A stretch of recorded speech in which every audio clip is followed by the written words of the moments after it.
Hello and welcome to the 46th episode of Inherited Will, a One Piece podcast, a weekly podcast discussing each week's manga chapter and a reread of past chapters.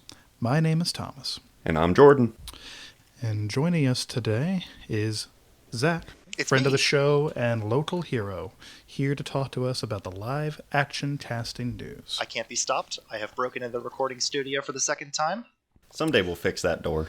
Yeah, it might happen. It was the same code Oh man! on the door. I thought you'd never try the same code twice. It was 11111. Okay, don't tell everyone. At least I'm not telling them that the studio's at 123 Maple. Oh, I'm sorry. Okay, Thomas, we got to talk about Zach. I could have sworn you were the one that was supposed to change the code, Jordan. But Okay, that's not what we're talking about. We're supposed to talk about how nice and cool Zach is. well, maybe I'll feel that way when he stops breaking in. To be serious, thank you for having me on again. Very excited to do my thing. What an exciting time to be here, too. Oh my god. Oh yes, this new chapter is a bit of a doozy. I timed the Netflix release news so well. Good No job. kidding. No comments this week on anything. Before we get started, though, I'd like to ask you at home to leave a review or a like, etc. on whatever you like, depending on their platform. Share us around if you have One Piece loving friends. We'd appreciate it. With all that introductory stuff out of the way, we'll be starting with Chapter 1043, doing the live action discussion right smack dab in the middle, then later discussing Chapters 525 through 535.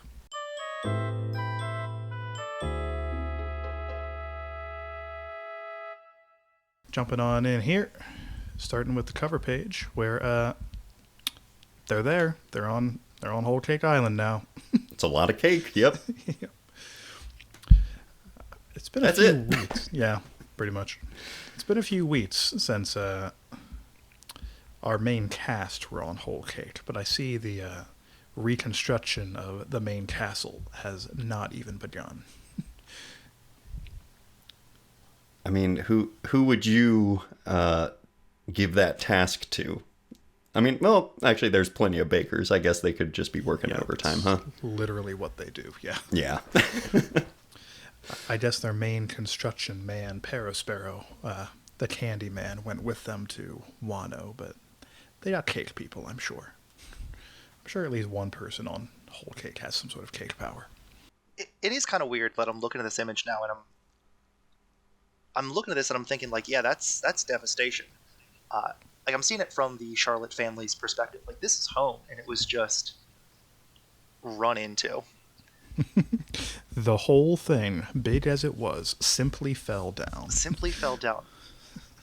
I'm sure it's rough for them, but also they do seem to be kind of taking it in stride. Like they don't seem all that bothered. They have confidence. Persevering through the Without a doubt. devastation that our boys have done. Without a doubt. But as for the specifics of this cover are concerned, they're there now. That's pretty much all that's happening. Yeah. Jumping on into the chapter proper, special shout out to my man, Monkey D. Luffy, for literally being dead. R.I.P. to him. It hurts. Yeah. He's just done. Yep. Smooshed in a big way.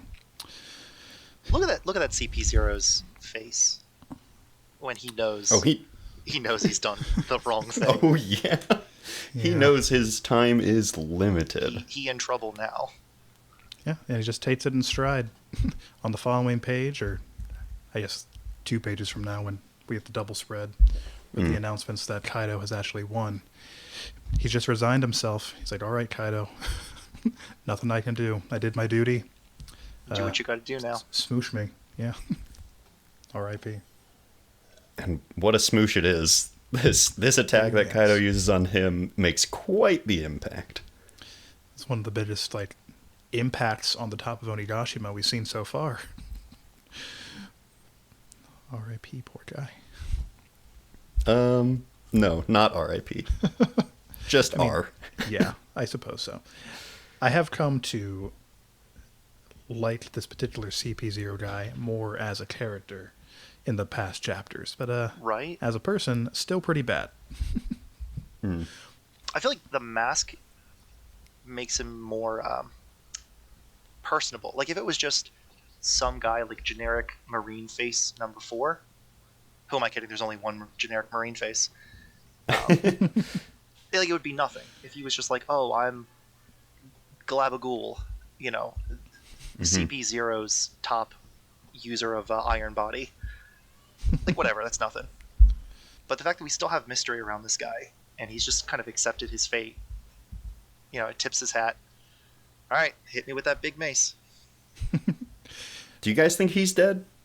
No. I can't think of any reason for him to pop back up, but we all know how Oda be with his boys, so. Still waiting for Nero. I mean, they were built up so much, and I know this is Kaido, but like you were saying, he's just started to grow on us, and I assume the rest of the fan base as well. So for him to sort of reach this theoretical peak and then be completely gone would feel kind of weird. But for all I know, the other CP members will kind of pick up the slack from there type deal. That's true. There is one still standing on Onigashima. Do we know anything about this one? Not really. This is the one that was still hanging out in the room, receiving updates from the Marys. Kind of still seems to be doing that. Yeah, just kind of hanging out, doing what he do. Now that I'm looking at them, they both tip their hat the same way, just the opposite hands. I don't know. Could there be anything to that, or is it just they're both saying goodbye to each other? Do you think?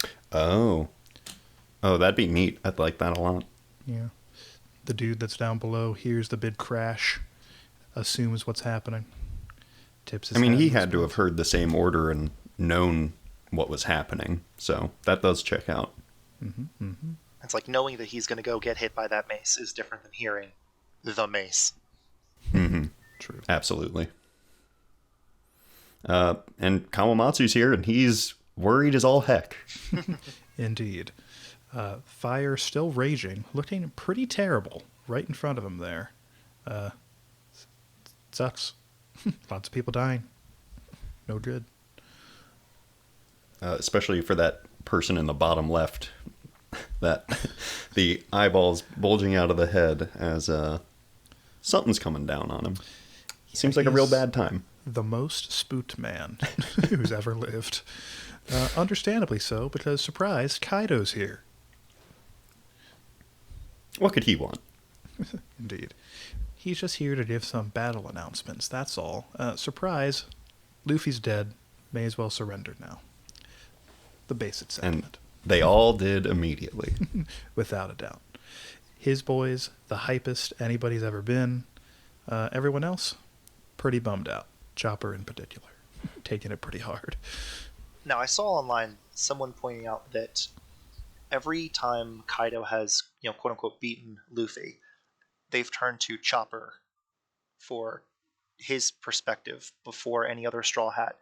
And in this chapter, we only ever see Chopper and Nami, with Chopper being, a little bit of a crybaby about it.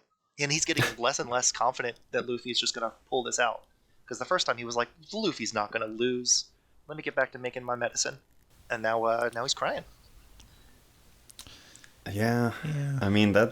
This has to be so rough for them. Like, this is not a situation that happens ever, and now it's happened multiple times in, like, a day. That's insane. Like, post-time skip, like, Doflamingo has given him challenge. But even that's nothing like this. Although, big props to Nami for having a real... Despite really not getting much in the way of combat to do, just this resolve that she has now stood up to Big Mom and Kaido. Yeah, no fear. Yeah. She just marches out from her hiding place and just goes ham. Was it Big Mom the first time, or was it just Ulti? I believe it was just Ulti the first time round. Still, 2 people that can eat her for breakfast. Yeah. And there's like legitimate rage here in Nami, and we don't see that very often from her. No, yeah. And Kaido even calls out, at least one of you has some moxie. She is the sole person here, it looks like. And he says it just before trying to kill her. He's trying to one-off her. She's earned a breath weapon just for her. Yeah, that's true. Yeah. But none of Marco has anything to say about it. I guess he's finished up with his baboon business from a few chapters ago, putting the important work aside to deal with the lesser threat of Kaido. Yeah, I was really hoping that we would get some explanation of what Marco was like interested in before he appeared next, but nope. Yeah, I'm sure it'll come up at some point, but Kaido, baboon jokes aside, clearly the pressing matter. Yeah. Had he not stepped in there, Nami would have literally been dead. So. Oh yeah. Well, and Marco, who is a notable beefy dude, is telling her to like hold on, like it's not completely over, which is a kind of a powerful statement coming from him. Yeah. I guess out of the people that might be able to do something against Kaido that are on the island, he's probably in the best shape. That's not saying much. No. Comparative health is indeed not quite enough to stand up against our big man here. Kaido, though, has some words. He's like, all right, plan's going on as I intended. Orochi sucks. Time to put down the island. Just set it down nice and gentle. Yeah. He does say he's planning on landing it, so that's better than just flat out dropping it. True. Some people might survive. That's pretty good. I'm interested in the word he used in Japanese. Because land can be any velocity, really. I suppose that's true. I've thought about that with a number of things in this chapter. The text all feels very formal to me, like there's, especially Momo, Mm-hmm. but yeah, always interested in the translation. Quite so. Now, one thing to note, Kaido did not take Luffy's head. No. He said that's the one thing that he had to do to make this stick, to make this despair stick. And it looks like he didn't think it was didn't think it was, I don't know, fair? Maybe he didn't feel like he had, like, earned the right to, like, take his head after how the fight ended. He's also still drunk, I assume. He doesn't show it here, but he has been down in it like crazy. Who knows what his metabolism is like? That's true, especially in dragon form. Yeah, does the blood alcohol content stay the same when he becomes larger? It's a lot more blood. We need answers. One day I'll shake the man down himself and find out. Kaido here, talking some smack against the people who are still there. You guys are going to fight against me, and I'm going to kill you. But only after you've proven your worth to me as a slave. So at least you get a little bit more time to live. Pretty dope. Yay. But first he has to deal with the Momonosuke situation. I mean, he could easily just go to him if he knew where he was. Right. I mean, Momonosuke's pretty big. He shouldn't be that hard to find. That's what I'm saying. Like, Well, if he's behind there's the only island. 2 dragons here. I suppose he could have turned back into his human form and been relatively smaller.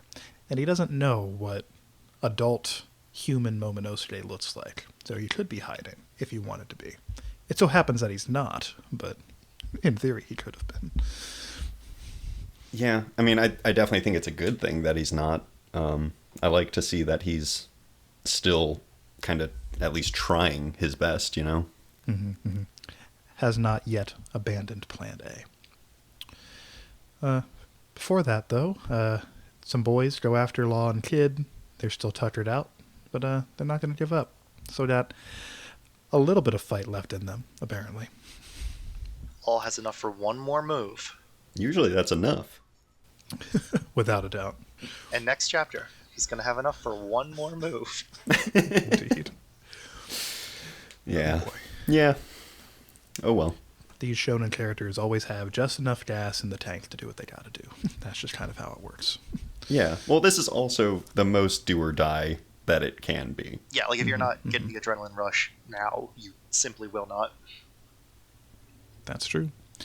And I'd like to point out that John Bart doing something relatively notable, blocking an attack. That's pretty good. Right up there with No Name Kid Pirate number 3. Yeah. And they're kind of blocking the opposite. The opposite, captain, yeah, I which is noticed kind of that. fun. Yeah, they're all allies. Yeah, they're all pals now. It's fine. Yeah. Yeah. Unofficial allies. Very interested to see how the Heart Pirates and the Kid Pirates dynamic goes from here. For sure. Law and Kid, like as far as their like outward relationship, doesn't appear to have changed that much, but I'm sure they've bonded through combat at least a little bit, whether or not they admit it. They still hate each other, but they love it. Indeed.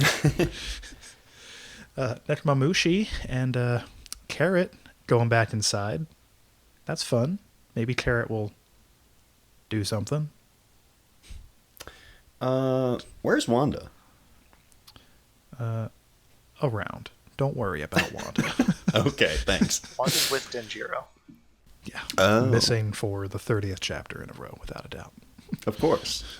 Do we start putting out like milk cartons with Denjiro's face on it? Like, have you seen this, man? I think the time has come.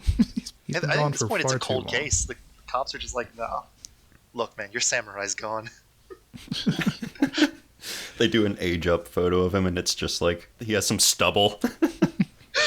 His pompadour has gotten only slightly longer. Yeah.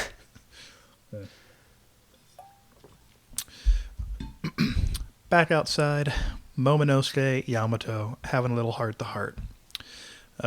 Momonosuke pretty much ready to give up now that Luffy's down, in an effort to surrender to save more lives. Yamato of the opinion that that's not actually going to do anything. That's also what Odin tried the first time round, pretty much. Didn't work out so well for Odin or Wano. So, if it's over already, regardless, may as well go down fighting. Yeah, I mean, Yamato has been, like, steadily growing on me pretty much every time that we see him, but, like, this is really pushing forward for me for, like, yeah, I kind of want you on the crew now. Yeah, this was very strong for this. At this chapter, I feel like I walked away with more love for Nami and Yamato. Both them I'm specifically. all for it. Yamato gets double points for grabbing onto Momonosuke's whiskers. Keep him in place. Yep. Taking charge when no one else will. But we'll see what comes of that when they actually end up making a decision. Back inside, Kaido still murdering people left and right. No good for them. With the size of his blast, it's kind of hard to imagine he's able to distinguish between friend and foe when it comes to the body count. So that's fun for the Beast Pirates. Kaido's never struck me as the kind of guy who gives a damn, one way or the other. No, you're right. But I personally, I'm expecting Onigashima to just kind of like implode after a little bit. There's been so much structural damage to this place; it's ridiculous. There's a big sword in it now. Yeah. Indeed. That poor island. Maybe it'll just crumble of its own accord before they actually get to their destination. Wouldn't that be fun? Yeah. Just drop those bombs; it'll be fine. Yeah, no big deal. Then we get to the big two-page stuff. spread. Indeed. The thing that was all over Twitter. No one could help themselves from posting spoilers. Yeah. I saw this last panel on like Tuesday on Twitter. Jordan mentioned Same. he saw something. So disappointing. But I mean, we're here, so Yeah. let's figure out what's going on. Let's get right to the bottom right now. You got it. We're back on the roof, etc., where Luffy's corpse B, head still attached. Pretty good for him. He's for the literally a pincushion there, by the way. Like, you can see the puncture wounds in this man. The light is out of his eyes. You got to give Kaido Yep. that. Yep. Yeah, didn't the first time he beat Luffy on the mainland, wasn't he complaining that he didn't like knock the light out of his eyes? Didn't. Yeah, exactly. There was some kind of verbiage about the light in his eyes or the look in his eyes. One of the two. Either way, it is neither of that. Yeah, it is a way different look now. No doubt about that. Fortunately for him, though, Zunisha has some words. Pretty hype up about this whole Joy Boy situation. Elephant says, I hear the drums of liberation. For the first time in 800 years, he's here. Joy Boy has returned. And then Luffy is revived. And Luffy is gooey. Yeah, he's melting upwards from the looks of things. But also smoke is coming off of him, I think, maybe? Or is that just more goo? Steam, I'm thinking. Right? But he's smiling now. So I guess he's pleased about this development. Oh my. What in all the heck is going on here, boys? So we still don't really know what the significance of Joy Boy is. And We know that it can revive people, apparently. Well, I guess we don't have hard confirmation that Luffy was actually dead. It does seem that way, yeah, but he could have survived that blow. It's One Piece. People survive things they oughtn't. you know, people do all come the back time. from their hearts having stopped. It can be done. Sure. Regardless, going from being flat on the ground, full of holes, to smiling, gooping, and steaming, there's got to be some outside force here, right? Indeed. I'm going to hold off on hard judgments until the following chapter, whenever we get back to this, happens. But I got some concerns regarding the implications of this. I agree. I've watched the finest shonen manga of my generation fall victim to the Chosen One trap, and I worry that, I mean, yeah, I've got a lot of trust in Oda, but he's pulling a roller coaster here. You know, there's a feeling of doom. Indeed. The Chosen One trope, it's just that. It's trope, it's tropey, it's a cliche. And more than that, it kind of goes against the primary theme of both One Piece and Luffy's character. Exactly. Of freedom, right?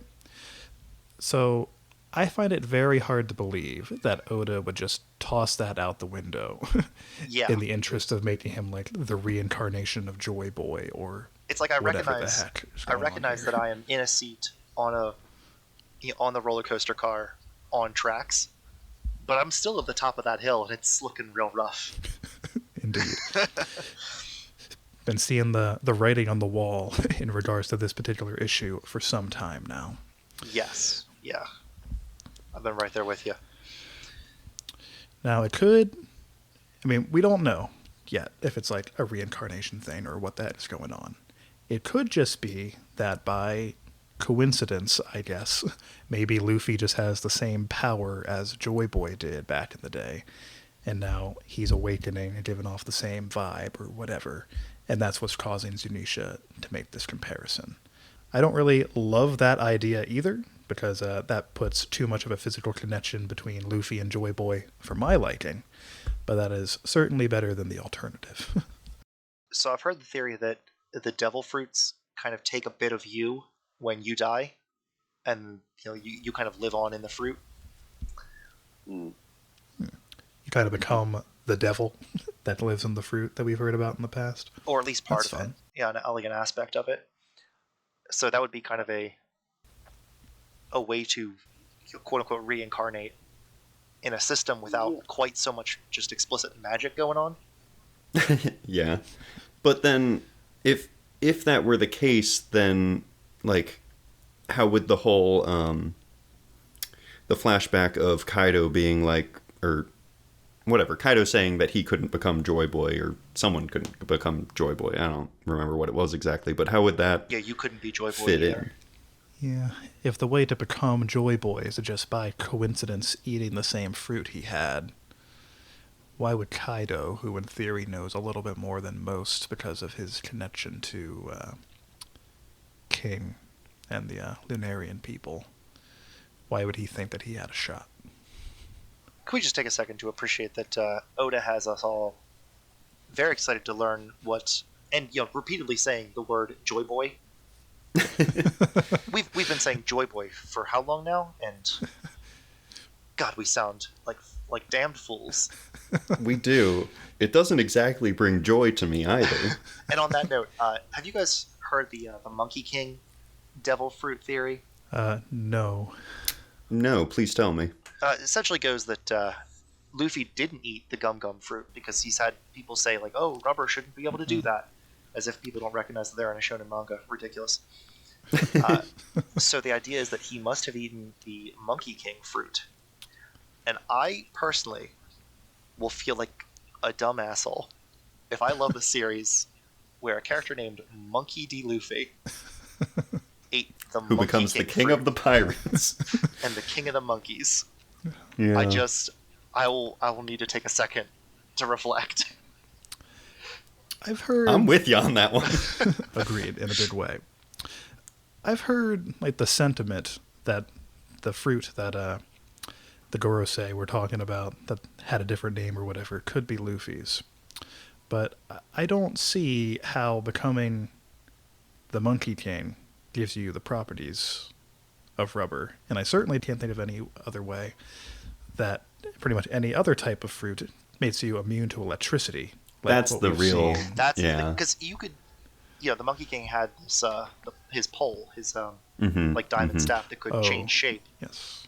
and that could be analogous to rubber. But yeah, the immunity to electricity, it's got to be rubber.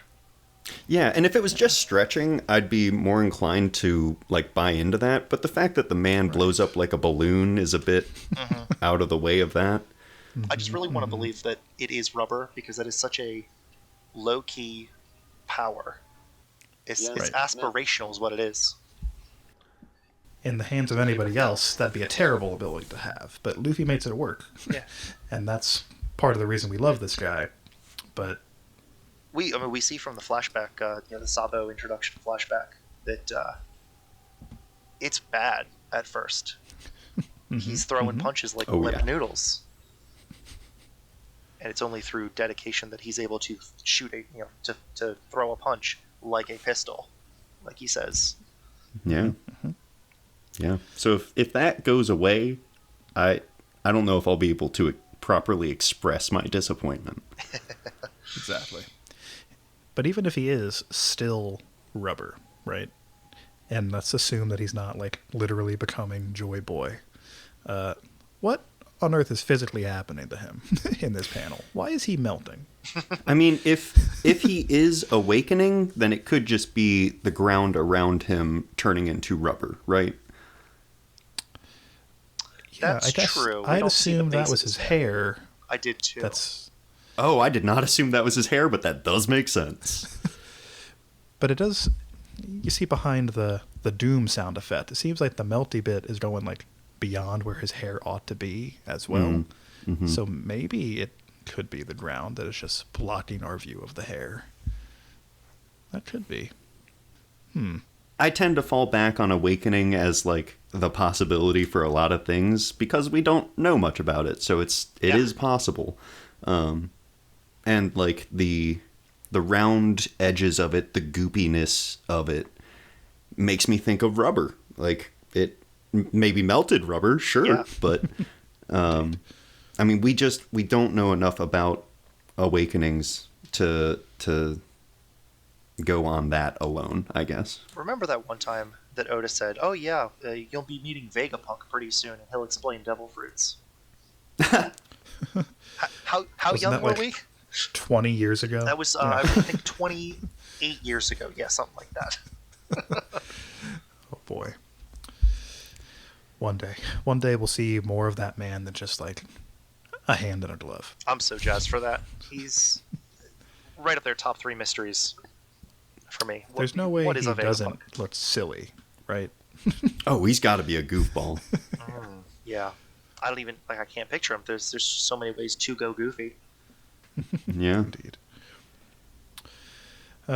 Any closing remarks on this business or any other current One Piece topics anyone wanted to dive into? I just wanted to say congratulations, Nami Gang. Yeah, we're eating good today.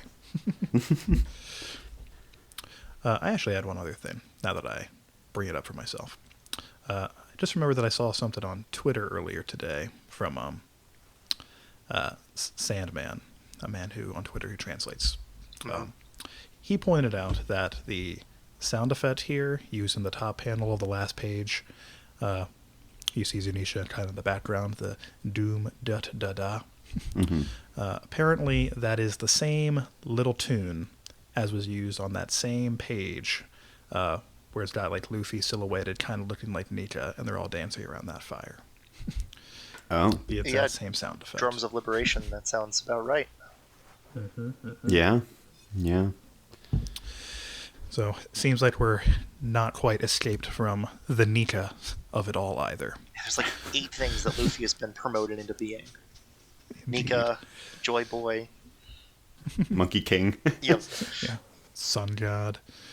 Oh boy. Maybe he's also literally the ancient weapon Uranus. Could be. I saw the spoilers, and I think the spoilers had come out just before, just after the live-action cast announcement. I was like, oh man, I gotta get on this week. Yeah, it was certainly a juicy one. There's a lot of power to it. Just to step back, the battle on the roof of the Skull Dome. Winner, Kaido, King of the Beasts. Damn. Yeah. The narrator himself declaring Kaido to have won. Yeah. That's 3. I mean, yeah. Even if Luffy is alive, there's no doubt that Kaido won this. Indeed. He might not think so, but regardless of that. Sure. I'm of the personal opinion that even had the CP0 guy not stopped Luffy's attack, I'm pretty convinced that Kaido would have tanked that too, and just continued to do what he was doing. Kaido's still got time to go before his gas runs out, I think. Yeah, someone said that he was wounded, but, like, not very much. Yeah.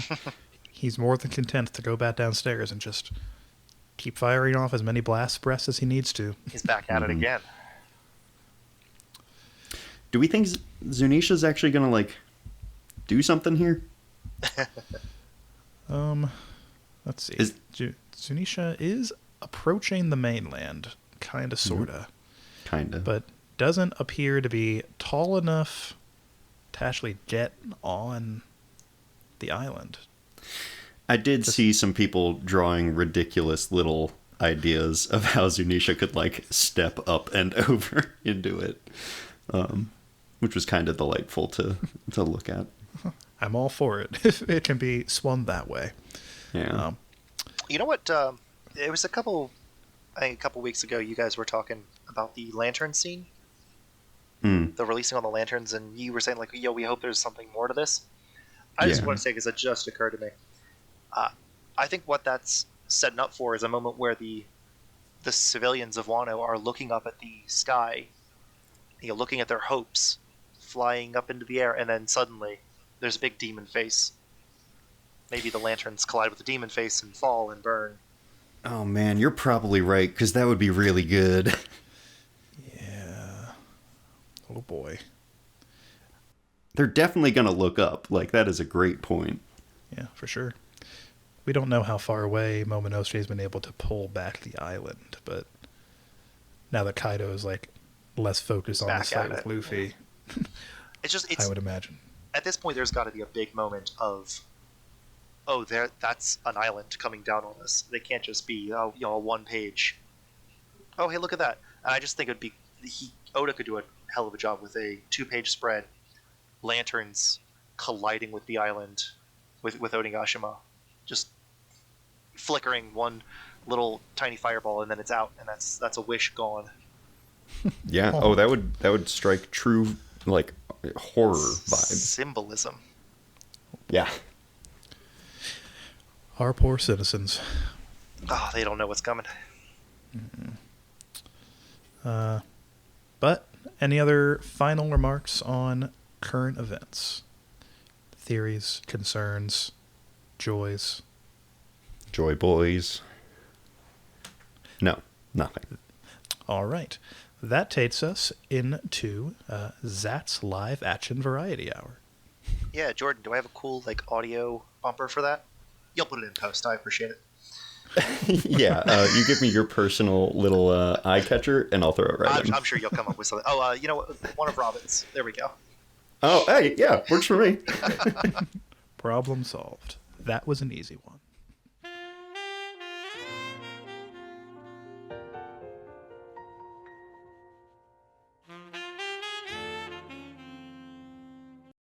So we got 6 new cast members, and one of them suggests something pretty interesting about the structure of the season 1.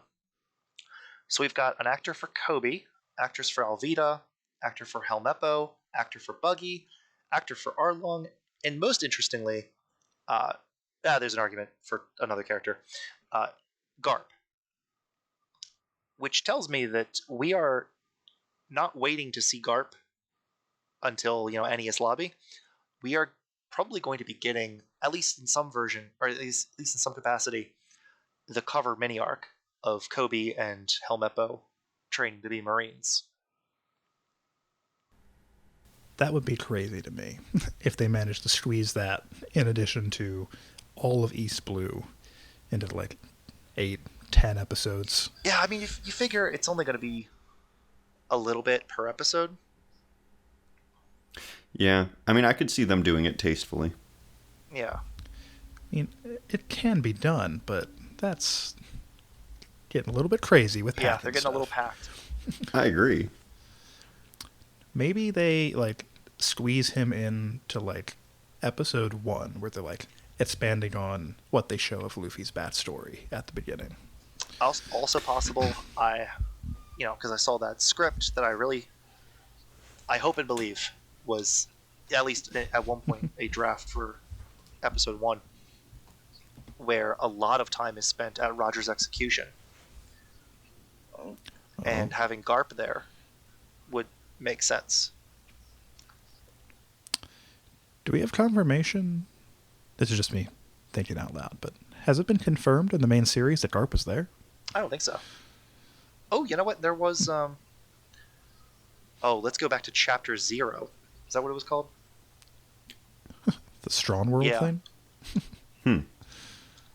I'm looking this up. Garp at Roger's execution. Okey-doke. Roger turned himself in. He wasn't captured. I doubt Garp was present at the execution because Roger told him to look after his son who wasn't born. There's really no That's true. confirm or deny here. I guess he could have been busy. But otherwise, I would find it hard to believe that he just kind of wouldn't have wanted to show up. Make time for your rival there. Yeah. Yeah. But like, why would they release? Why would they even cast this man if it wasn't like going to be a big part of season 1? You know what I mean? At the very least, I wouldn't think him to be in like the second big batch Exactly. of cast announcements. Yeah. You would think like a Shanks would be like more important to show off early than Garp, you know? I mean, I'm here for it. I love Garp, and this looks like a grizzled, attractive man that works for me. I didn't give any names. This is Vincent Regan. It's certainly one of those two. He's done a lot of TV acting, but he is in a movie that is very dear to my heart, Troy. He wasn't anyone like super important, but still, this man has clearly a lot of credits to his name. Lot going on here. So, and he was in 300 as a captain, like an unnamed captain. And also in Clash of the Titans. So this man has done everything about ancient Greece that's come out in the last 20 years. Yeah, I mean, I think this will be an exciting role for him. Yeah. Like, definitely gets to branch out a little bit, have more fun than just being like, generic soldier number 83. Oh yeah, because if Garp isn't laughing, it's not a good time. Right. And I'm sure Mr. Regan here will have a great time wearing Garp's dog Oh my hood. god! I hope If he doesn't, I he hope can the give it to dog me. hood- I'll gladly wear it. So we got Morgan Davies playing Coby, and I have not found a whole lot about his work, but he's worked with Willem Dafoe on The Hunter. Oh. Back as pre-transition. So a lot of his work is by a different name, I'll say. And only in 2020 are we starting to use Morgan Davies. So very exciting this gets to be kind of a, not really a debut for the self, but Sure. very cool. I mean, honestly, of these castings, like, I think Coby and Hemeppo might be the most spot on, like, even more than Garp for me. They look spot on, but I'm saving the best for last year. Okay. Speaking fair. of Hemeppo, Aiden Scott, I'm only seeing 6 credits for him, and one of them is One Piece. So, honestly, it's Hemeppo. This is not a character that I am too worried about. I'm not very dear to my heart. You know what I mean? Yeah, he just kind of has to show up, be a dick to Coby and company for a bit, and then leave. Pretty much forever. Like, I see some serious and I see some comedy, but I don't think I can say, oh, that means he's got big range, because, like, it's one of each. Ilya Isorlis Paulino. Not sure about pronunciation there, but that will be our Alvida. A lot of comedies in her. I mean, once again, we've got 5 credits, but it looks to be mostly, if not all, comedy, which, that kind of fits One Piece. Yeah, that's fair enough for Alvida. I can see it. And I will be. I'm interested to see if they maintain that the slip fruit slims you down significantly. I've been wondering about that. Wondering about that. Yeah. How are they going to handle How are they going to handle Because that? I think it'd be kind of shitty to say, all right, we've cast you. You're plus sized. You're fabulous. Get down to stick thin. Yeah, that'd be rude as hell. I think they can do. I can't imagine they would do that. I can think they can do a lot with, like, some ugly makeup for her, and make Alvida hideous, and then just have her, not in that, for this transformation, and just be a little bit thicker an Alvida than we would have expected from the manga, but a real body. Yeah, I'd like that a lot more than, like, getting a different actress or... Oh, for sure. Like you said. I think a different actress would be absolutely the wrong way to do it. It'd be insulting, in my opinion. Yeah. Like, yeah. So I hope they do this right. The makeup thing is definitely the most tasteful idea that I've seen put forth so far. You can do a lot with makeup. Yeah. Then we got McKinley Belcher III, who I'm taking on my girlfriend's word that he was very talented in Ozark. He's going to be our Arlong, and he has already fielded a truly insane tweet. Yeah. Did you see? I saw Yeah. Someone tweeted at him, "My man, you know that in the One Piece universe, fishmen are maligned and enslaved by humans. You got to talk to your agent about this." Who? Wait, what? So somebody tweeted that at him? Did he respond? He did. He was essentially saying it's going to be an empowering role, because he's. Oh God, what did he say, Thomas? He was very strong and he wasn't letting any man push him around. I do not remember the details, but you're right. He was pretty much like, yeah, I know the role, and I'm happy to play it. Pretty much. Yeah. Okay. I mean, Arlong's badass, so... Absolutely. So we've got some good credits out of him. We've got Ozark. He played Agent Trevor Evans, which again I've been assured by a highly reliable source. It's a 5-year run, kind of maybe not a lead, but a secondary lead.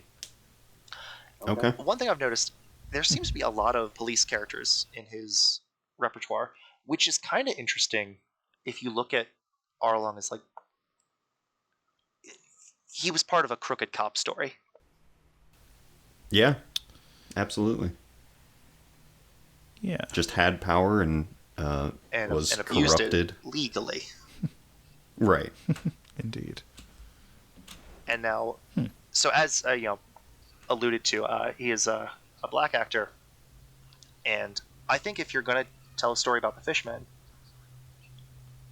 maybe not necessarily every Fishman has to be black, but I would think Arlong. Yeah, a lot of the bigger ones that like fits for me. Like, like if we ever saw Fisher Tiger and he was a white dude, I'd be like, what? Some would be off there. Right. Yeah. But yeah, I think the leader of any given group, your Arlongs, your Jinbeis, your Fisher Tigers, but like if they get Gilbert Gottfried to play Karubi, I'm not gonna be upset about that. And now that's all I want. Yeah, very specific choice, but I'm down for it. Yeah. Can't see it otherwise now. So, and now we come to my personal favorite choice here, the choice that has been all I've thought about for the last week. Jeff Ward as Buggy D. Clown. This is the only one on the list I had heard of. Oh, yeah? Prior to this. So he was on Agents of S.H.I.E.L.D. So he joins okay. Agents of S.H.I.E.L.D. like 4 or 5 seasons in. And at the 4 or 5 season mark, a show needs something to keep it alive and fresh. So spoilers for Agents of S.H.I.E.L.D. at this point.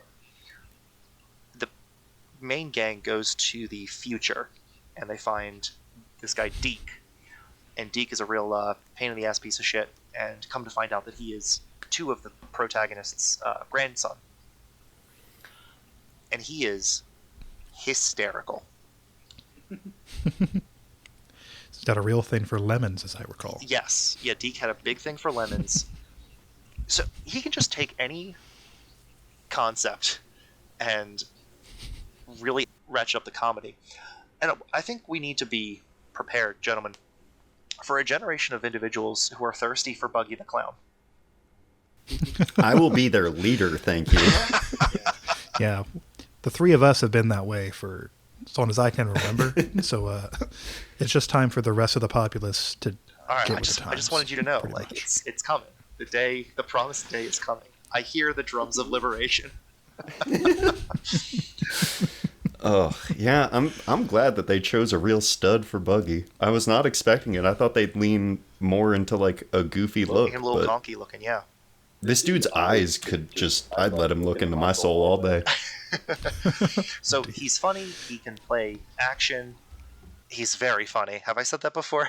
I'm getting that vibe. Yeah. But how many pieces can he split his body into? Well, Jeff Ward himself can only go up to 3 at the moment, but he is working with the coach. That's all. That's all I can ask for. Yeah, he's committed to the role. He has chopped off one of his hands. He does not know how to get it back on. There was a lot of blood. Oh boy. The set medic was deeply, deeply concerned. Oh boy.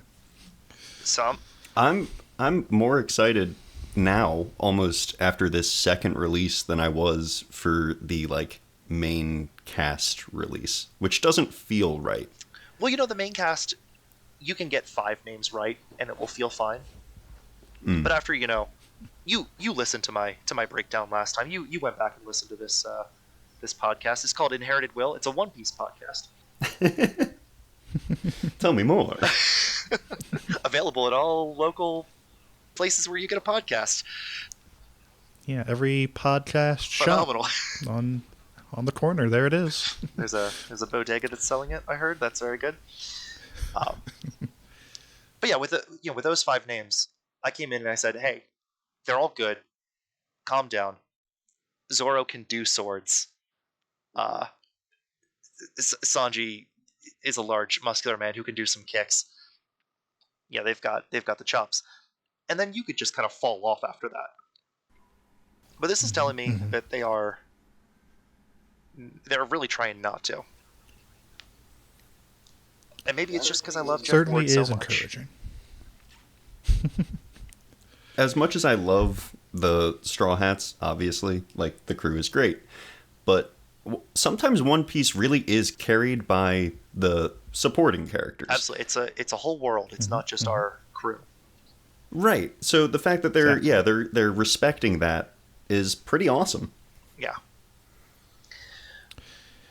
Who's left? Like the big names. So they still have to announce that Gilbert Gottfried is going to play Karubi. Well, of course, but that's a given. That's Right. coming any day. So we've got Axe Hand Morgan, we've got Kuro, Krieg, Oh yeah. and a certain Shanks and Mihawk. Oh man, I think are Mihawk. kind of True. mandatory. Yeah. Is the first season, as far as we're aware, ending after Arlong Park or Lodetown? Is there a smoker to factor in? I'm hearing some mixed information here. I believe it's going to be after Arlong. Gotcha. So in theory, don't got to worry about smoker or dragon. No, not at present. Maybe a post-credit scene. Yeah, I could see that. I mean, I could see, yeah, a smoker at Logetown getting the new bounty poster. That'd be a great stinger. It'd be a great stinger, yeah. And be like, the suggestion, like, oh, now Luffy has got a name for himself. He's got not a rival in the Marines, but like a hunter in the Marines. Yeah. That'd be Pretty pretty hype. Yeah. Assuming the 10 episodes we've watched up until that point are good, that would be pretty hype. Yeah, we're all staying positive, Thomas. We're staying positive. Indeed. All right, well, that is all I've got for these 6 individuals. So thank you for having me again. Yeah. I love hearing your input. I will keep this high-impact journalism coming. And we appreciate you doing the work for us. With that covered, we'll jump into the reread segment, covering 525, 535, some of Impel Down.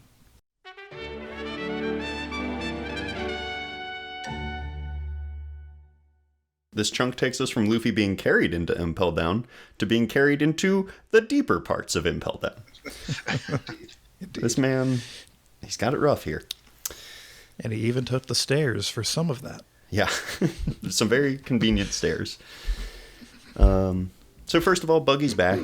Loving it. Loving that. So excited This to is a have very Jeff Ward Buggy-heavy back. episode. Oh, yes. We gotta make sure in the in-between eye catches we get the Buggy theme. I'm sure there is one. I'll make it if there isn't. Just carnival music. So, yeah, Buggy's here. He was not noted in the list of people who underwent the Underworld's lukewarm bath without reacting, but I'm sure he only let out a minor yelp. Yeah, if that. Buggy's a known badass. Yeah. So, A big tough as yawn, maybe? nails. A big yawn is a reaction. Yeah, That's true. they didn't bring that up because they were embarrassed by it. But yeah, I mean, they throw out a lot of big names here, just like in the overview. You know, we know that Jinbei is here and Crocodile and like some real beefers. Makes sense. This is a scary place. This has been built up to be just like, as they say, impregnable and terrifying and the worst place ever. yeah, like it's in the middle of nowhere. There's giant sea kings. You got Circles of Hell. Mm-hmm, It's Luffy's Inferno. Luffy's Inferno, yes. Yeah, exactly. Oh, as I was like taking notes, I was trying to think of like, what's really notable to comment here, and I was just about to settle on talking about how different it is that Luffy is like stealthily Spider-Manning his way through Impel Down after he leaves Hancock's like protective coat. And then I literally turned the page to where Buggy and Luffy attacked the Blue Gory, saying that they'll change the mission to a flashy one instead. So I was like, well, it was nice while it lasted. Indeed. A solid 1, maybe 2 pages of Luffy in stealth mode. But, you know, Buggy's a bad influence. We knew this. That's why we love him. Yeah. The Blue Gory are weird. Like, I don't know if there's an SBS out there or if Oda has ever come back to it, but like they're blue gorillas.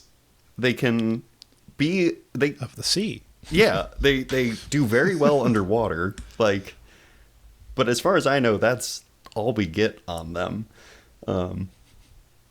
Like they're kind of fodder for this chunk, right? Like every time they show up, they get taken out pretty easily. Buggy freaks out about him, but whatever. He's the normal man in this bit, so that makes sense. Yeah, they're just like the fodder ranks of the Impel Down army. Very scary to the dudes on like levels 1 and 2. Yeah, but like how much sentience do they have? Like, are they like, you know, any other animal in One Piece where it seems like they have some low level intelligence, or are they people? I don't know. I'm very confused. Well, I don't think it's ever stated or implied anywhere in this chunk that they're like being controlled through like a devil fruit power or something like that. But they take orders, so I assume they have to be smarter than like the beasts on level 3 or wherever they are. Saldeth commands them by flute. Yeah, not fruit. Oh yeah. Is that so? I remember him having a flute. He uses his That checks pitchfork out. as a flute. Okay, so chances are that they are just kind of beasties, huh? It looks like it. I mean, you saw how that one was shaking water off of him. That's behavior I see from my dog every day. So Blue Gory confirmed this pretty dogs. much checks out. Yeah, about as smart as Lance the dog. Yes. Fun fact: Perfect. Saldeth's favorite food is bulgogi. Okay, are you making that up or not? Because I can't tell. I'm reading it off the wiki. Fantastic. I love that. I hope it's true. Oh boy. Oh man. Well, tell us about yourself, Saldeth. Well, you know, I've got 2 interests, and they sound the same. Indeed. And believe it or not, he does both with a flute. Wow, that's impressive. And we got to talk about the puzzle scorpions, these Pokemon-looking ass boys. Yeah. There's some weirdos down there on the beast This hell. is a bug ground Yeah. type if I've ever seen one. For sure. Oda's depiction of a basilisk is a little different than what I always picture, but, you know, it works. Yeah. About as scary. I'll take Yeah, it. it's more chicken than I expected, but There's some snake bit in there. Yeah. And it certainly is real big. oh, and scary. Yes. And we're just going to skip over the Manticore. Well, we first we skipped over the needle room, which Okay. is fucking absurd. Yeah, that kind of seems like it might be the worst out of the 5, unless you're Buddy the Clown. That's, I mean, a hell of an introduction. Just like you can't move or you get punctured forever. But also like they have to move. Like it is, Yeah, there's poison stuff down there. Yeah. That's no good. it is one hell stacked on top of another, which is kind of this whole place's deal, but this room in particular. Kind of hard to believe very many people survive being there for very long. No. Well, and then imagine being one of those prisoners and just literally dying there and then see someone fly through with someone on their back. Yeah. That must suck so bad. Yeah. A tiny sliver of hope. Like, oh, maybe I'll be rescued from the worst thing that could ever happen to a human being. Only to see Buggy, Luffy, and some feet zooming on past. Bonkers. Yeah. But yeah, the the Manticore, delightful. talking about noodles all the time. I learned some new noodle dishes that I didn't know existed, like spaghetti soup. Gonna have to try that one out myself. Yeah, they seem real fond of that one, so sure there's a solid recipe for that somewhere. Yeah, I already Googled it. It's on my shopping list. Oh, perfect. But I do love all of the creatures that appear. I think it's a wild concept for a floor because having like the basilisk and the manticore and the puzzle scorpions all just roaming about would probably make it difficult for your guards to like do their job, but that's just me. Mm-hmm. I guess so. Probably don't need too much The animals are manpower the guards. down there in level 2. I'm assuming someone needs to bring them food. Prisoner Just down the chute. toss it down a chute or something. Hope for the best. You've got it all Throw it figured down out. the stairs. Yeah. Yeah. The Manticore actually has a little noodle shop in there. Oh, that's delightful. It'd have to be a pretty big noodle shop for that guy. The Manticore down there has a job working for Impel Down, but also got to have that side hustle. Always Respectable. Yeah. hustling. And I would imagine his top customer has to be Mr. 3, right? For sure, for sure. I mean, he's there anyway. I don't really understand why he got put down a whole level lower than Buggy. They seem pretty equivalent threat-wise to me. Buggy was an East Blue catch. Yeah, but Mr. 3 was the third guy under Crockett. Well, actually, not even the third. Like, with Robin involved and the whole pairing system, like, he's a little bit down the ladder. Well, yeah, but still a high-ranking member of Crocodile's organization.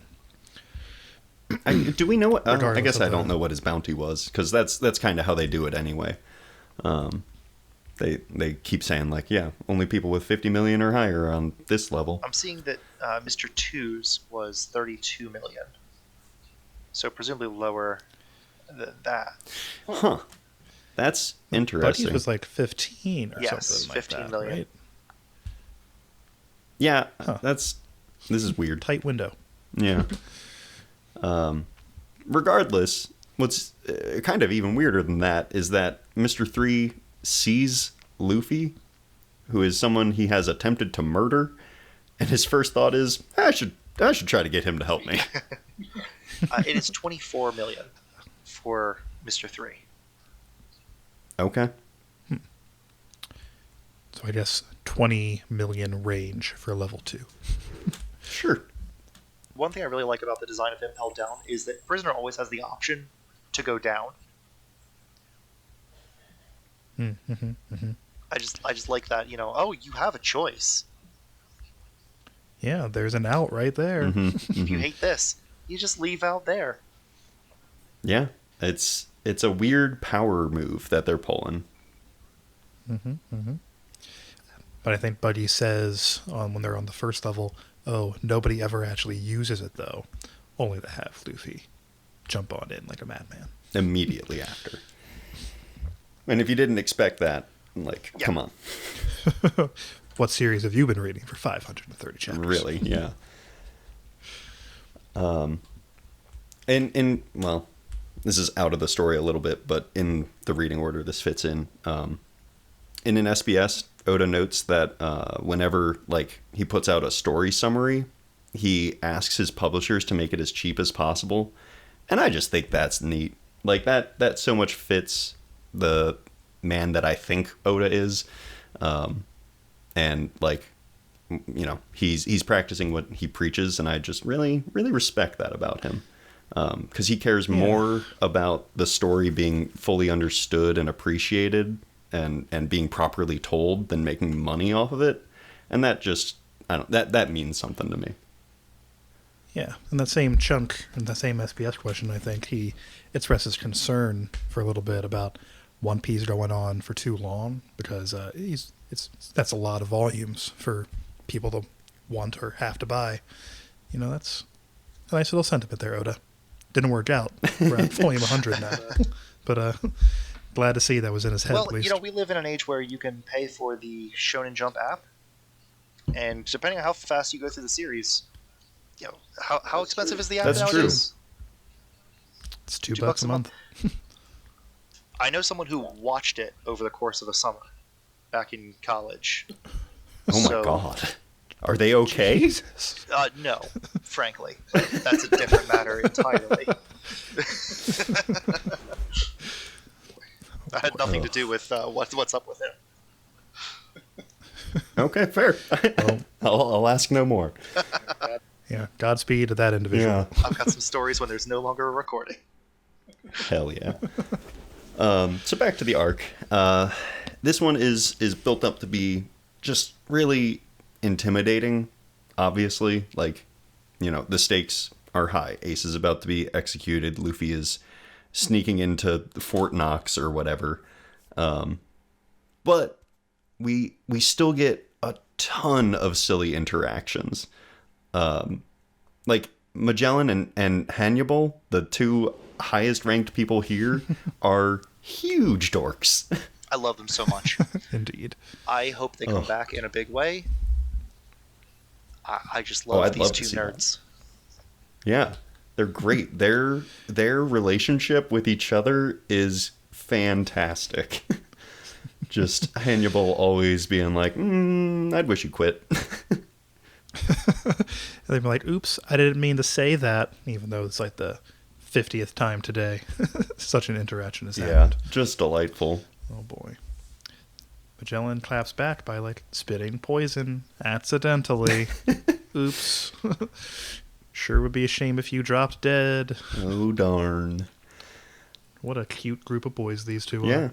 Well, we've got those two. We've got Buggy. We've got Mr. 3. We've got Bonchan. Like, a lot of characters that aren't necessarily taken super seriously all the time, but then here they kind of like, they show up. And even Hancock gets to play along a little bit when she does like her looking down thing while standing on top of Magellan. Indeed. And he just took it. Even Magellan is not immune to Hancock's I think chocolates. Hannibal is, though. He's so focused on getting that promotion that this does not affect him. Yeah, the man's got money on his mind and not much Yeah. else. Oh, and since Zach is here, I have to talk about one of the chapter covers. Is that my niche now? Is that the other one? I'm allowed 2 niches? You can have as many as you want. I love it. For 531, it's just like Chopper and a crab cutting out silhouettes and pieces of paper. But the main thing here is that where other artists might have just taken the lazy route of having the crab use its claws to cut out the paper, Oda gives the giant crab a pair of giant crab scissors. Well, of course. And a hat to keep his head dry just in case it rains. Yeah, he's prepared for every situation. This crab is dressed to be a fire tank pirate, tell you what. Yeah, for sure. Got a bit of a case of the crazy eyes going, and he's a smoker. So So it all fits. points deducted for that. Wow, you guys really laid into this crab. I love him. I think he should just be the fire surprised. tank pirate's mascot. And I'm just surprised Chopper is willing to be in such proximity to him. Well, Chopper's always had an affinity for other animals, yeah? Yeah, eyelashes and... That's true, but this one's a smoker. So wait, you think that Chopper's never near Sanji? I've never seen him close. Never seen him in the same room. Yeah, exactly. Maybe they're the same person. Yeah, that's all I'm saying. I'm just asking I questions. would love to see... Seeing Monster Point Chopper use the Diable Jambe, that would be Oh, God. too much. Too spicy. Devil made that too spicy. You know what? I do have to comment on another of my niche now. Yes. 532. Oh, man, that was my desktop background for a good long while. Oh, I gotta pull this one up then. This was all of the warlords. Oh yeah. Oh yeah. Mm-hmm. They look The great. Doflamingo up in front. The size scaling for all of them being wildly different has always been like just fascinating to me. Like, what causes that? But Is that diegetic? Does that happen in story, or is this kind of our Oda changing perspective based on how frightening we should find someone? you would think that, but like Mihawk has been terrifying from the get-go and still is, and he's just a dude. Yeah, it's not consistent. if that's the case, he's just a dude. Yeah. And then you have Moria, who is like among the biggest of this group, being comparatively unthreatening. Yeah, it's just it's He looks weird. spooky though. He looks very spooky, especially since he's got a shadow backing him up. So by this point, the lads made it to Starvation Hell, which is level 3. And in my opinion, they did so with relative ease. Sometimes from convenient circumstances, sure, but mostly from their own prowess, I would say. Like at this point, they're past where the 50 million bounty prisoners are kept. And like, I don't know, I just wonder how much is from them being really powerful, or how much is from the workers here just having never anticipated this being an issue. I would think a little of column A, a little of column B. There's got to be a certain level of complacency at work here. And I'm sure they're prepared for this eventuality in like training, right? I'm sure Magellan runs a tight ship, but in terms of ever having to put that into practice, very iffy, aside from the Shiki situation way back in the day. Well, I would think that the Shiki thing actually, maybe this is not confirmed to not be that way, but I would think that would probably be a pretty clean escape. The man cuts off his legs, flies away. Right? Yeah, I mean, I guess so. what are they going to do? He would have to like get through doors and such, but he's a strong man. Yeah. So probably not much of an issue. As soon as he was free of his sea prism stone cuffs, bam boom, done deal. Right. Like, oh no, break through a wooden door. His one weakness, wood. Splinters, no. Yeah, can't do it. But yeah, I think I agree with you a little bit. Column A, column B. Because these, like, none of the people here are chumps. Like, we've got guards that are awakened Zoans. We've got Magellan, who's insane. And even Hannibal proves to be pretty gosh darn powerful. Plus, And I think and they also determined. said Jeez. they were. And Hannibal, Pardon? determined. I mean, I know we're skipping around a little bit, but his speech to Luffy about how, you know, he is the guardian of the people, and the citizens can feel safe in their homes if Luffy and his ilk are in prison. Like, wow. Yeah, he believes in what he's doing, which is not what you'd expect from this character. Because he'd been so clearly self-serving, but then also, like, no, he wants to do a good job. Yeah, you make a good point. Indeed. The man has layers. And he's he's here for like just this, and yet he has depth. It's amazing. Oda's always been pretty good at packing a fair chunk of characterization in the characters that will probably never show up. Yeah, again. it makes you want him more. I also just Yeah. love the Egyptian theme to Hannibal for no good reason. Yep. Well, and Yep, that's just his style. what's wild to me is that like his head is confirmed to just be that way. Like it's not prosthetics or anything. His chin is that long and his eyebrows are that pointy and fleshy. I'd probably get a headdress too if I was afflicted with that. Oh, for sure. For sure. You got to lean into that. But like, how do you get there? Pure genetics. You should really see his parents. One is literally just like a sphinx. Yeah. Oh, man. Oh, boy. There is a Sphinx in Impel Down. There is. That's true. It's a family job here. He got it through nepotism. Oh, dear. So they take down the Minotaur, right? With like a muggy ball and some other things. And that part feels weird to me. Mostly the muggy ball. I don't see how this thing went down even with the muggy ball. Like, can I just say how excited I am for Jeff Ward to have to deliver the Straw Hat? Do you remember my buggy balls? No. Oh. That disappointed buggy face is one of my favorite things in the whole series. I just use that as a reaction image. Yeah. Man. Yeah, it's so good. I'm just so excited to see that live. Absolutely.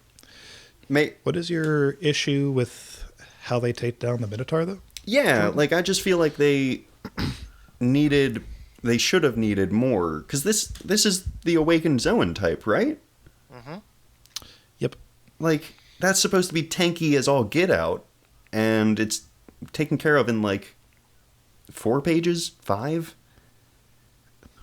Yeah, but Luffy hit him with a wax construct. That was already probably partially melted by the time it hit him. Like, yeah, he doesn't like having hot wax on him, Jordan. It's unpleasant on his cow body. You're right. I am the fool here. Maybe I'm in the minority here with that, but I just thought that they were built up to be pretty intense, especially since like it was shown in silhouette. It was taking out dudes with zero regard, and it had a really snotty nose, you know? Yeah, no, I'm absolutely with you on all those points, possibly even mostly the last one. But then, again, we have Awakened Zones in Wano now, and they don't seem to be going down any different than any other zone user, or any other opponent. Well, I think we're making some assumptions about how many Awakened Zone users that's true. we have. I am assuming that the Flying Six are awakened, but like, if not now, then when? Yeah, we've talked about that before. I've been thinking that a lot too, but like, these are like the Zoan pirates. This is basically. their So if they're not going to be don't awakened, commit to it, who does? Who is? But it hasn't been confirmed, has it? No, it hasn't. Mm-mm. Okay, so I don't know. I want watch Rockstar something just more. be like model ancient gorilla, and he's just King Kong. Oh, he's the only Awakened Zone user to live up to it. It's sad. Yeah. So whatever, they take him out, and then they almost fall into the boiling pond.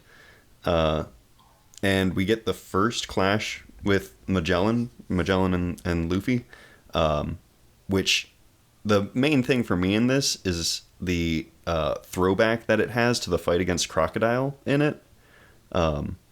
Magellan pulls off his horns, attaches them to his fists, punches a rock and melts it, which I believe is exactly how Crocodile's poison-coated hook was introduced.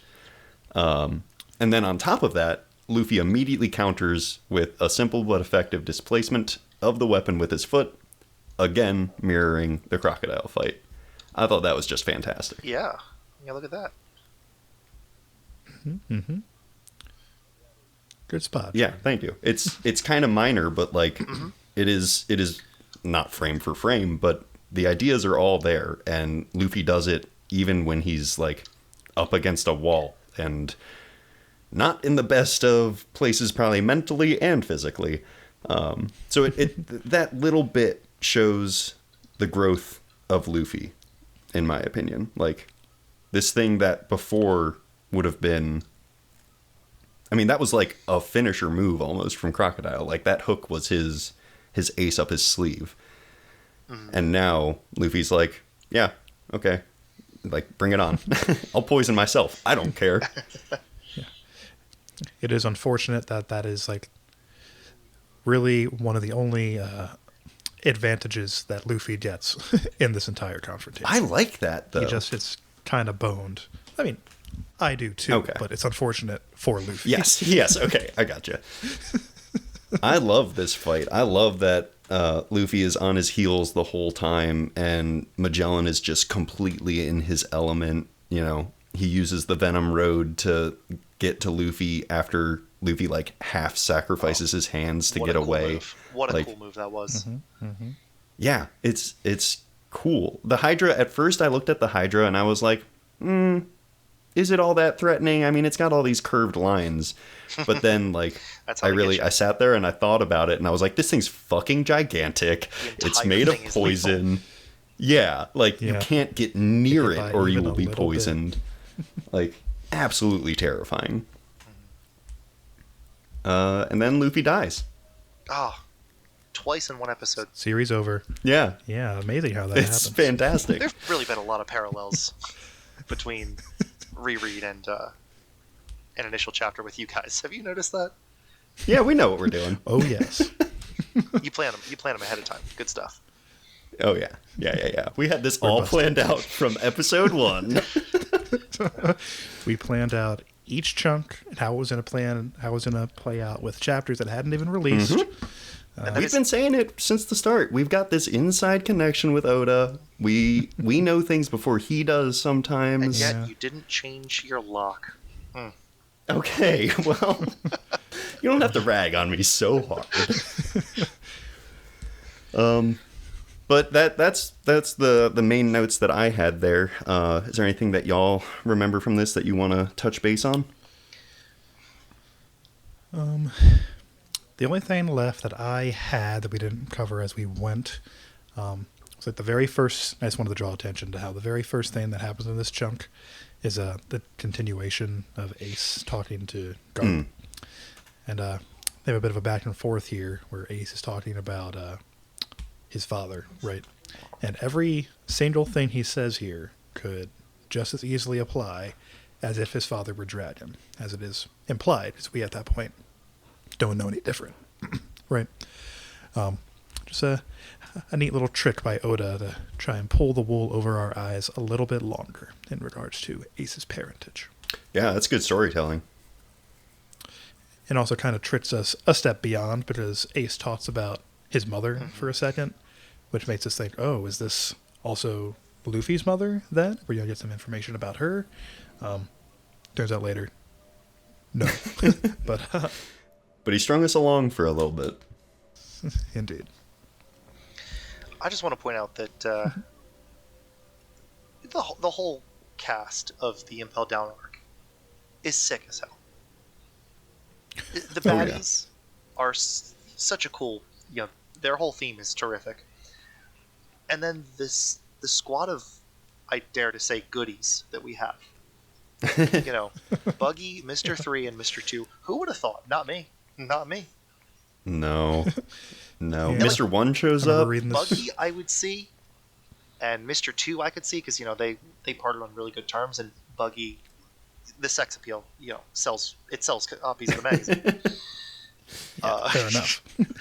There's No shame there. whatsoever. We're expecting big things, Mr. Ward. But then Mr. 3 too. 3 as well, and then it ends up being Yes. just like half the guys from Baroque Works. It really does. That's true. Yeah. I remember back in the day, I was reading this in one big chunk, and saw Buggy. I'm like, all right. Mr. 3 shows up. I'm like, oh, this is a thing now. I wonder who's going to show up next. And got more and more hype as we worked our way through. Yeah. It's a really good arc. Like, as I've been rereading, they're all good, obviously. But this one should... Especially Lawn Rain Lawn Lane. Yes. But yeah, Impel Down is so comparatively short, and it's got such a handicap to it that it's just Luffy. And you're like, well, no crew is going to be as good as, the team. And yet, when you see Crocodile and Ivankov right next to each other, and right next to Jimbei, right next to Buggy the Clown, you're like, all right, this is he's spitting. Yeah. Sorry, Sorry, Zoro, you're out. Crocodile's in, and that's just the way it is from now on. It's like you're very happy when the Straw Hats are back together, of course, but this is a great B team. Yeah, yeah. I don't know why this one doesn't stand out as a favorite to me already. Like, I love Buggy, I love Mr. 2, I love Luffy. So we'll see where this ends up on my overall ranking, but I feel like it's a strong contender for I would top estimate 3 at least. I would estimate that it might not hit, like, it doesn't stick in your mind because the ending wasn't super climactic. That's fair. I mean, we they do go escape. from this to heavier stuff. They do escape. It is a big moment That's true. in universe and out of it. But there isn't one enemy that they take down, and it's like, yes, that you represented something. Like Arlong represented something. Crocodile represented something.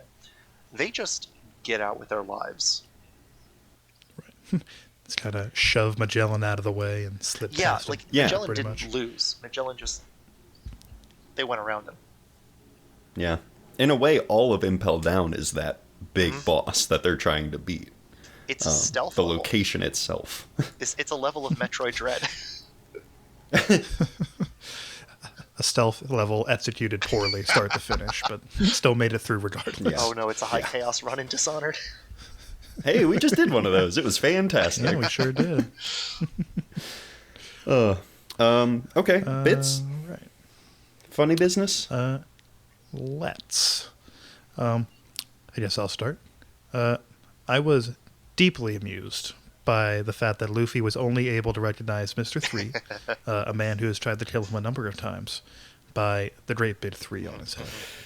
He had to pick up the floppy hair to be like, dude, look at it. Well, Luffy has obviously he has face blindness, but not hair blindness, because when they were trying to explain to him who Marco was, Robin said the Pineapple Man, and Luffy went, That's true. Right, the Pineapple Man." And once again, Right. Robin and Luffy's brains are designed exactly the same way, but Robin has an archaeology degree. Yeah, it's why she's the best older sister he could have. Agreed. When Magellan walks out of the restroom, he meets some new people, and the first thing he does is speak on how his most recent bathroom trip was another fierce battle. Good old Magellan. He is not ashamed. I've always lived by the, I see a character in One Piece, I'm like, okay, how weird are they? And there was a good stretch where the weirder someone was, the more you could expect them to be a threat. Mm-hmm. And Magellan comes out and he talks about how his bathroom trip was a fierce battle. I was like, oh, this guy. Oh, this is not going to go well. And it doesn't. You're right. And then, we go into Cody Jones, and it's like, okay, you're pretty normal, all things considered. Indeed. Yeah. He had a trident, though. He That's did have a trident. kind of the norm for, an underwater character. So good for him. Yeah. Let's see. We talked about the Manticores. Another Mr. 3 situation, this one. Luffy trying to coach the Sphinx when trying to find which one The the real whack-a-mole. Mr. 3 was. Yeah. It was very good. Wasn't expecting. Mr. 3 was not expecting Luffy to basically turn traitor on him for that moment, but it worked out for him all the same. Yeah, Luffy can't. Luffy was equally bad. Sphinx He can't concerned. resist a game. Sphinx confirmed to not have observation hockey. Yeah, I think I can say that with a certain amount of confidence. Oh, man. Luffy admits he was disappointed that Bonchan wasn't Zoro. Like, this man saves him, and he's like, oh, man, I do wish you were Zoro, though. Like, this is neat. He But was I still, love this. This is brilliant, Yeah, but I pretty love much. this. Yes. he was still hyped to find out that Mr. 2 was alive, though, but, He still had to verbally tricked. say it. He had to be like, well, Yeah. you're not my best buddy, so... I can't imagine Mr. 2 didn't see some sort of reaction like that coming. Well, he did it on purpose. Like, obviously. There was no reason for him to look like Zoro. It's not a bit, I guess. No, I mean, it's strictly not a bit, but I neglected to mention it. 533. There's a bit where Momonga is informed that Shanks has intercepted Kaido, coming to kill Whitebeard. Mm-hmm. Do you remember reading that when it first came out and how that felt? Like, oh shit, all the world is moving. Yeah. Yes. My hype at the time was slightly diminished by the how Kaido looked at the time. Right, yeah. In the one, like, silhouette of him that we had seen up until I then. remember thinking, like, not the scariest I looking remember thinking, guy. like, this is but, not what he's going to look like by the end. Like, they are... We're not Good close call. to seeing Kaido yet. There's going to be a change in design. Yeah. And thank and there goodness. certainly was in a big And then way. with Big Mom, not so much. That one was spot on. Big Mom pretty much looks the same. Yeah. I mean, I like to imagine Oda's depiction of Kaido back then would just be what Kaido looked like if he shaved off his mustache and beard. terrifying. He wouldn't actually look like that, like, in reality, of course, but, like, leave it to Oda, just make that a goof. That, like, That's how he's oh, perceived. this was just, yeah. I have one more funny business. Magellan has his little compact palanquin that I assume is also a toilet. But in it, he has many tiny latched windows on the sides so that he can simply turn, open it, and receive reports or talk to his underlings without leaving the palanquin. Because he just likes tight spaces. Yeah, he likes to be enclosed. I can't fault him for that. Yeah, the man knows what he likes, and he operates his business in a way that accommodates that. Yeah. When Good on him and good on Impel Down. when you're the top of the top, you do make the rules. Yeah. All right. If that's the final funny business, as it was for me and for you and Zach, anything else? I believe I am satisfied. Excellent. Guess we'll go ahead and wrap up there. Next week, we'll be covering chapters 536 through 547, which is just the rest of Impel Down, basically. There's a break in the new chapters of One Piece next week. The next chapter doesn't come out till March 27th. As always, feel free to send in your thoughts on this chapter via email to inheritedwillpodcast@gmail.com, on Twitter to inherited_will, or in a comment on the platform of your choosing. Zach? Yes. Thanks for Thank being you for here. having me We again. appreciate your insight. Thanks for not changing the lock, you know? We'll see how easy it is for you to do. Is it going to be next time. 1112? Maybe we'll add. Oh, god damn it, Zach. Bye! Not anymore. Bye. Bye-bye.